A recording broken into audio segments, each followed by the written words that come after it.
was wrong. That's the first truth. Not zombies in the streets, not chaos. Just a weirdness that crawled under your skin. The kind you notice when your city is too quiet for a Friday. I'm Aaron, 26, 2 jobs, no car, single, and too tired for most things. But even I felt it. The world was about to fall apart, and it was starting with the people you thought you knew. Familiar eyes, strange looks. That morning, the woman across from me on the bus stared with her mouth hanging open, like she was watching a car crash that wouldn't end. At first, I figured she was just on something, but it wasn't just her. The barista at the coffee shop didn't blink. The guy in line behind me at the deli hummed one flat note over and over until people started moving away. My neighbor, Mr. Caldwell, usually said hi when I passed him in the hall, but now he just stood in his doorway watching. Didn't even nod, eyes following me until I turned the corner. Everyone seemed off, like actors who forgot their lines but kept standing on stage, pretending nothing was wrong. My phone buzzed. Did you see the news? It was from Matt, my best friend. I called him.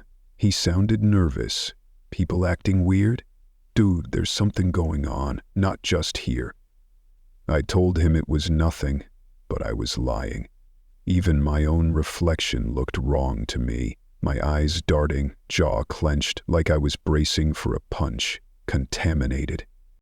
That night, I couldn't eat. Everything tasted sour, even the water. The air in my apartment smelled metallic, like blood or pennies. I thought maybe I was getting sick, or the city had dumped chemicals in the pipes again.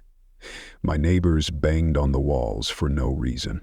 At least, I hoped there was no reason. Outside, sirens screamed, then stopped. Not like usual when you hear them fade into the distance. These just cut out, mid-howl. I watched from my window. The streetlights flickered, painting the street in weird, jumpy shadows. A guy with a hoodie limped by, swaying like he'd had a stroke. But then he looked up and saw me in the window. He grinned, mouth too wide, all teeth, like he knew something I didn't. I stepped back, heart racing. Matt called again. He was whispering, "Don't eat the food. Don't drink the water. Something's in it." I saw a cop get sick, started coughing up blood, then just stared at me like I wasn't there. My dad locked himself in the bathroom. He won't come out. Authority cracks. That's when it all snapped. Phones lit up with emergency alerts. But they didn't say much. Just stay inside, shelter in place, await further instructions. On the TV, the mayor's speech kept glitching, voice skipping like a scratched CD. She looked tired, pale, scared. "Remain calm," she said. But outside, people screamed. Cops tried to control crowds. But then one of them turned on the others, biting an officer on the arm. I saw it live on some random Facebook stream. Then the feed cut off. My building's security guard, Tony, pounded on everyone's doors. "Stay in. Don't open for anyone." He looked terrified, face slick with sweat. Someone yelled at him. He just ran, didn't explain. On Twitter, rumors flew. Chemical attack, cult, government experiment. No one agreed. I texted Matt. No reply. My mom called, crying. She lives 2 states away. "Are you safe? Lock your door." She begged me to promise. Sealed inside. So I did. I locked every bolt, stacked a chair under the knob, turned off the lights, peered through the blinds at the empty street. Other windows flickered with the blue light of TVs or phones. I watched shadows move in the hall, people peeking out, then slamming doors. I heard voices in the stairwell, arguing, then silence. Something banged on the wall next to my bed. Not a fist. Too slow, too heavy. The pipes? Or someone trying to get in? I held my breath, listened. I thought about calling Matt again, but what if the ringing drew attention? What if he didn't answer? All I could do was wait and hope whatever was out there wasn't already inside.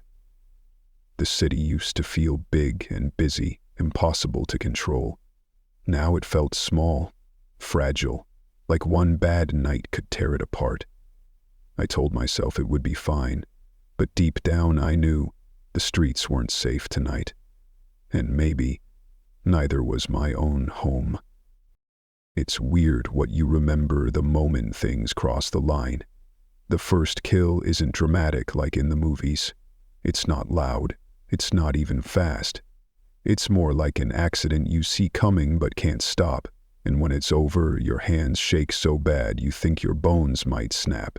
That was me, in my kitchen, shaking just after sunrise. The night had been hell. I'd barely slept, jumping at every sound. At 3 a.m., my phone lit up with a group text from the building association. Mrs. Porter on floor 3 was missing. Someone had broken down her door. People were arguing in the hallway, voices rising and falling, then suddenly going silent. I heard running feet, then nothing. I closed my eyes and waited for daylight, not sure what I was waiting for anymore. First kill. When it happened, it was so stupid I almost laugh about it now. The apartment next door had been quiet for hours, but as soon as I unlocked my own door to check if Matt had messaged me, he still hadn't, not one text.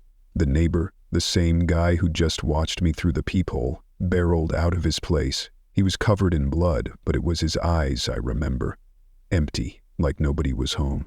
He lunged, grabbed for me. I shoved him. He was strong, way too strong for how skinny he looked. I only got him off me because my hand landed on the heavy, old fire extinguisher by my door.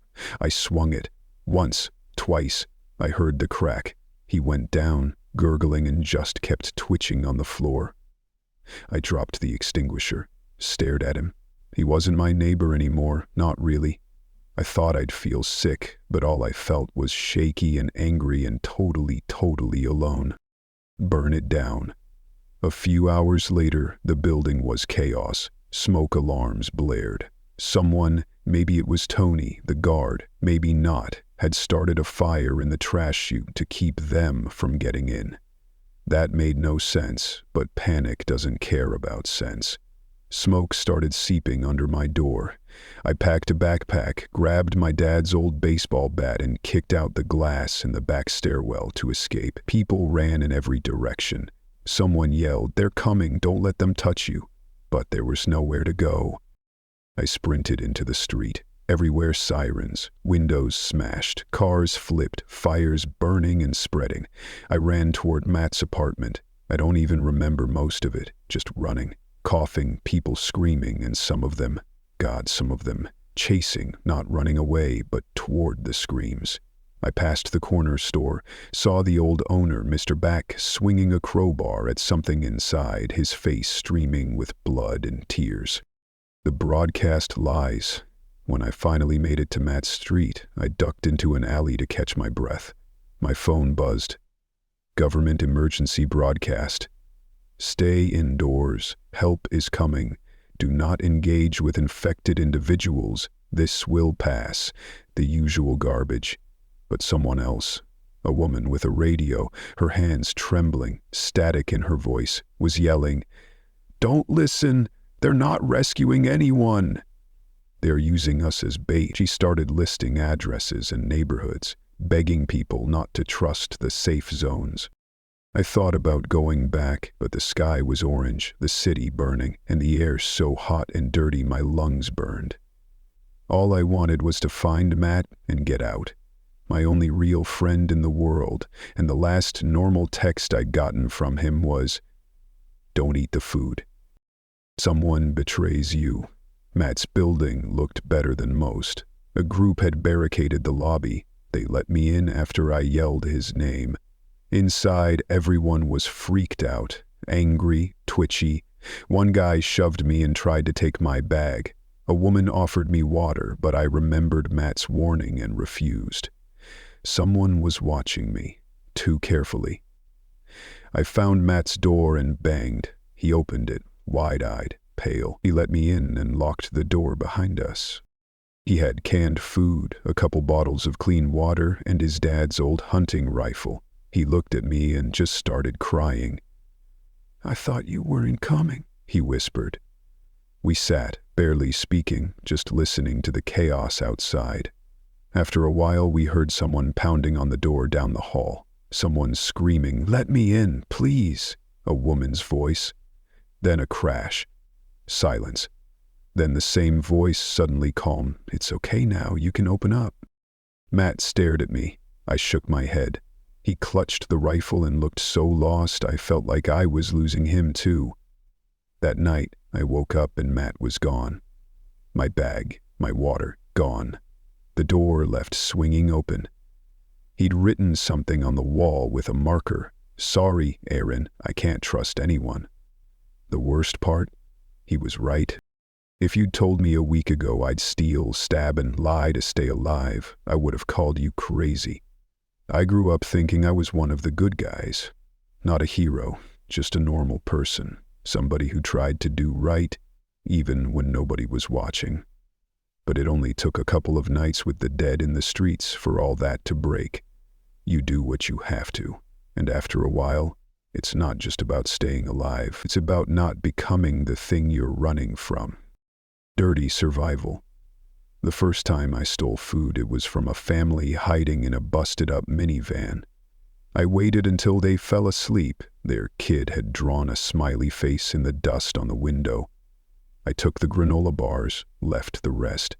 My hands shook, but I ate anyway. Later, I lied to a cop at a checkpoint, told him my mom was sick and I needed to get through. He let me go.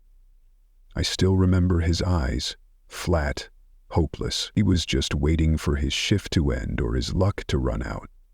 That's when I realized nobody was in control, not anymore. Captured by the wrong side. I tried to make it out of the city, but every road was blocked.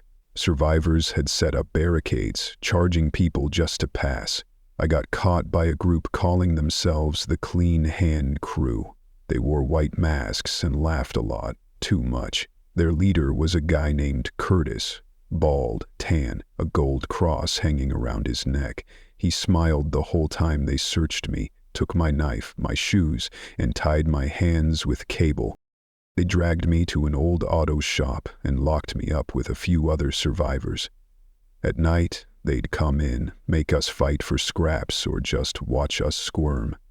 They liked making people beg. The infected were outside, groaning against the barricades, but the worst monsters were inside, grinning and drinking and betting on who'd turn first. I thought about Matt, about how fast people change when everything falls apart. I hated Curtis, but I hated myself more for what I did next. Collapse of the last refuge. One night a woman named Carla, small, fierce, eyes always scanning, whispered a plan to escape. Tonight, when they open the door, we rush 'em. Don't think, just move. We waited. Someone outside screamed. The infected had broken through the fence. The Clean Hand Crew panicked, shooting at shadows. Carla and I rushed the guard, knocked him down, grabbed his keys. In the chaos, survivors turned on each other, fighting for weapons, screaming, some even biting, their eyes wild. I saw Curtis go down, torn apart not by the dead, but by his own crew. The place turned into a feeding frenzy before the infected even made it inside. The sanctuary people had killed to protect lasted less than an hour. I ran. I didn't look back. Walking alone. Now I'm alone. I walk through burned-out streets, shoes too big for my feet, pockets empty but for an old pocket knife and a pack of stale gum.